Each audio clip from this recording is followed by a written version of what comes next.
मेरे वेबसाइट पे जाते हो, मेरा जो लिस्ट निकालते हो, इसमें मैंने यहाँ नहीं लिख रखा है कि ये कौन सा जेन का प्रोसेसर है ना। मैंने ये नहीं लिख रखा है कि ये 5th जेन राइजन 5 है और ये 5th जेन राइजन 7 है और ये 10th जेन i7 है। मैंने जानबूझ के नहीं किया है, मजाक नहीं है ये, ठीक है ना। क्योंकि 11th जेन में फॉर एग्जाम्पल ये सब में लागू होता है। 11300 एच बी है, 11260 एच बी है और 11400 एच बी है।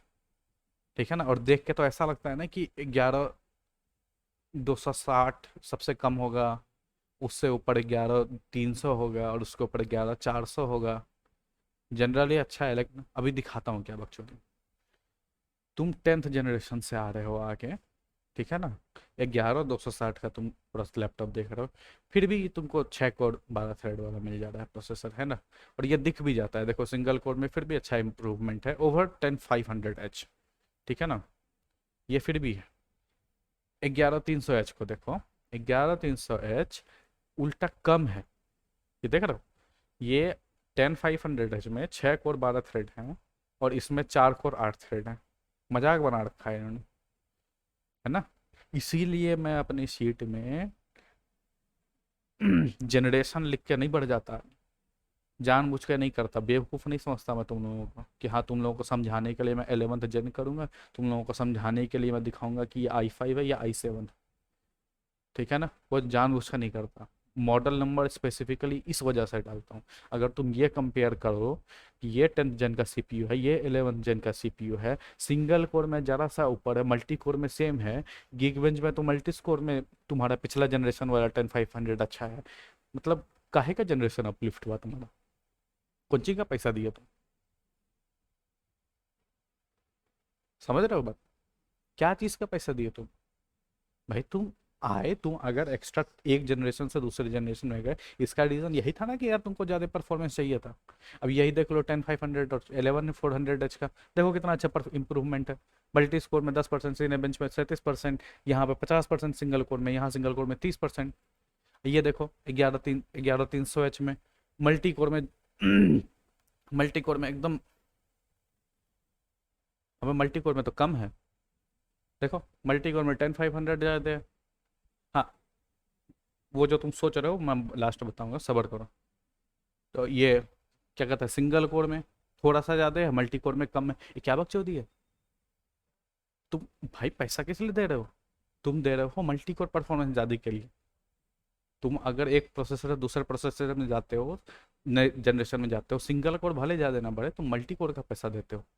और जो लोग प्रोग्रामिंग वगैरह सीख रहे हैं, जो जावा वगैरह सीख रहे हैं, उन्होंने जो जावा स्पेशली पढ़ रहे हैं उनको पता होगा कि रिसेंट ईयर्स में सीपीयू का परफॉर्मेंस बहुत ज़्यादा नहीं हुआ है। पैरेलल प्रोसेसिंग की वजह से आ गए, मल्टी कोर के वजह से सब सीपीयू इतना आगे बढ़े, है ना। ये याद रखना। और तुमको अगर वही नहीं मिल रहा है तो ये 11300 एच का मत लैपटॉप उठाने लग जाना और ये सोचना कि तुम 11 जेन बहुत अच्छा खरीद रहे हो। इससे अच्छा तुम 10th जेन ही खरीद लेते, कुछ पैसे बच जाते और मे भी तुमको स्कोर भी ज़्यादा मिल जाता मल्टी कोर में। समझ रहे हो मेरी बात। ये गलती मत कर देना, 11300 एच का लैपटॉप मत खरीद लेना। और खरीदना तो ये सोच के तो मत खरीदना बिल्कुल भी कि हाँ भैया हम तो 10th जेन से अच्छा लेना है। क्योंकि याद रखना यहाँ तुमको 60,000 में मिल रहा है ये, बात पैसे पा जाती है सारी। तुमको 60,000 में ये मिल रहा है और अगर तुम 70-80 देके ये खरीद रहे हो तो बहुत बड़ी बेवकूफ़ी कर रहे हो। सॉरी, नॉट 11,400, 11,300, है ना। ये मैं बता रहा हूँ, देख रहे हो मेरे को भी कन्फ्यूजन हो जाता है कितना बार। ध्यान रखना ये चीज़ का कि सीपीयू कौन सा है, नॉट जनरेशन, नॉट क्लास। ये नहीं कि हाँ i5 राइजन 5 है तो बढ़िया होगा, राइजन 7 है तो बढ़िया होगा। किस ईयर का है, कौन सा पर्टिकुलर मॉडल है। 11th जेन i5 में तुमको मैंने 3 मॉडल दिखाया, 11260, 11300 और 11400। 11400 छोड़ के बाकी दोनों रद्द दिए, प्लेन एंड सिंपल। किस चीज़ का पैसा दे रहे हो भाई तुम, किस चीज़ का पैसा दे रहे हो, परफॉर्मेंस कम होने का। कंपेयर करना लैपटॉप को ये चीज़ देख के कि कौन सा प्रोसेसर है, कौन सा है इसमें। खरीद तो 1650 MQ कोई बेवकूफ़ी कर देगा इसको। एक तो 1650, ऊपर से मैक्स क्यू माने पावर कम। कौन सा सीपीयू है भाई तुम्हारे पास, काहे तुम हमारे सामने खुले हो। 11400 एच फिर भी ठीक है, फिर भी ठीक है। है ना। मैं बस ये कह रहा हूँ, मैं भाई चैनल बनाया है इसलिए कि तुम एक स्मार्ट डिसीजन बना सको खुद से, है ना। खाली बैठ के रिव्यू करने के लिए नहीं बनाया चैनल, वरना और सामान नहीं खरीद लेता मैं। 11,300 ये देख रहे हो, आइडिया पैड का 11,300 मत उठा लेना, अभी बता रहा हूँ। आइडिया पैड में फिर भी 2 नंबर पे लाता हूँ बाकी लैपटॉप से, लेकिन इसका मतलब ये नहीं कि आंख बंद करके कोई भी उठा लोगे। आंख बंद करके कोई लैपटॉप सही नहीं है। मेरे लिस्ट में देखोगे मैंने कल ही ऐड किया है ये आइडिया पैड 5800H को। बहुत लोग बोल रहे थे कि भैया हमको ज़्यादा अच्छा प्रोसेसर चाहिए। यहाँ पे 1,000 कम में 11300H वाला प्रोसेसर है, लेकिन मैंने नहीं डाला है लिस्ट में। क्यों नहीं डाला है? इसीलिए नहीं डाला है, उतनी देर से जो मैं बकड़ बकड़ कर रहा हूँ, इसीलिए नहीं डाला है। अगली बार जब तुम सर्च करोगे कि यार कौन सा लैपटॉप मुझे लेना है, अगली बार तुम दो लैपटॉप को कंपेयर करना शुरू करोगे, कोई फर्क नहीं पड़ता कौन सा ब्रांड देख रहे हो, क्या देख रहे हो, कोई भाई को कोई फर्क नहीं पड़ता। लेकिन तुम सीपीयू खाली जनरेशन से नहीं मैच करोगे, सीपीयू एग्जैक्ट कौन सा मॉडल है। और वो बात जो मैंने शुरू में रोक के रखी थी, हाँ, लैपटॉप टू लैपटॉप परफॉर्मेंस बहुत बढ़ता है, बहुत चेंज करता है। लैपटॉप टू लैपटॉप परफॉर्मेंस बहुत चेंज करता है। आज तक मैं सोचता था कि मक स्विच से केवल एफपीएस इंक्रीज होता है, मक स्विच से केवल क्या कहते हैं उसको, रिस्पॉन्स टाइम कम होता है।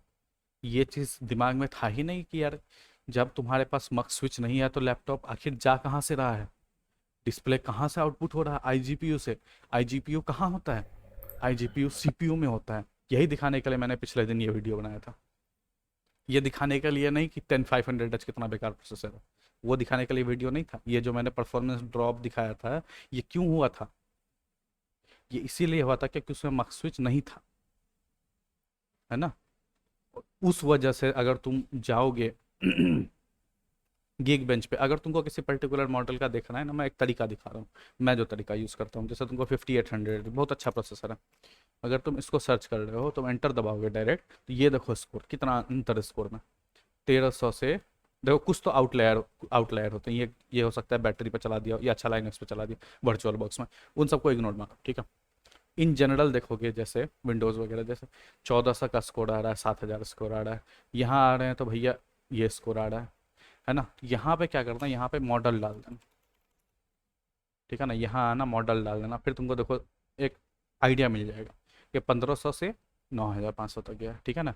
और लेनोवो में अच्छी देखो, और अगर तुमको मॉडल पता चल जाए बहुत अच्छा, जैसे 82HW, अब मुझे याद ही नहीं है 82HW कौन सा, 82JW है क्या, मेरे ख्याल से ये है आइडिया पैड का, है ना। अंतर देख रहे हो, 1500 8,000, 1500 8,000। और अभी अगर तुम्हें वही दिखाऊं नॉर्मल लेनोवो का, सेम चीज़ 1500 10,000। क्यों? क्यों? क्यों? मक स्विच की वजह से। कहो हाँ, कहो हाँ। हाँ, ध्यान रखना इस चीज़ का, ठीक। दूसरी बात लगे हाथ बता बता देता हूँ, क्या अलग से वीडियो बनाऊंगा, टाइम नहीं मिल रहा है यार आजकल। 12 450H, ये सोच के मत खरीद लेना, अरे भैया ये तो 12th जेन है, ये तो बहुत अच्छा है, लोग इसी के बारे में बोलते थे कि बहुत बढ़िया है प्रोसेसर है।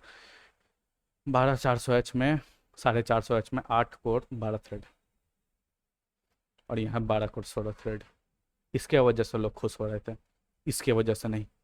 कोई रीज़न है कि तुमको 12 400 450H वाला लैपटॉप सस्ता मिल रहा है? इन्फॉर्म डिसीजन बनाओ। वीडियो बंद करते ख़त्म करते बहुत लंबा चला गया। प्रोसेसर जेन से लैपटॉप मत कंसीडर करो सॉरी, प्रोसेसर जेन से उस प्रोसेसर के जेन से उस प्रोसेसर को मत कंसीडर करो, ठीक है। प्रोसेसर और एग्जैक्ट मॉडल निकालो, लास्ट में एच लगा है कि यू लगा है वो भी ध्यान रखना, एच वाला ही लेना जनरली और तब कंपेयर करना।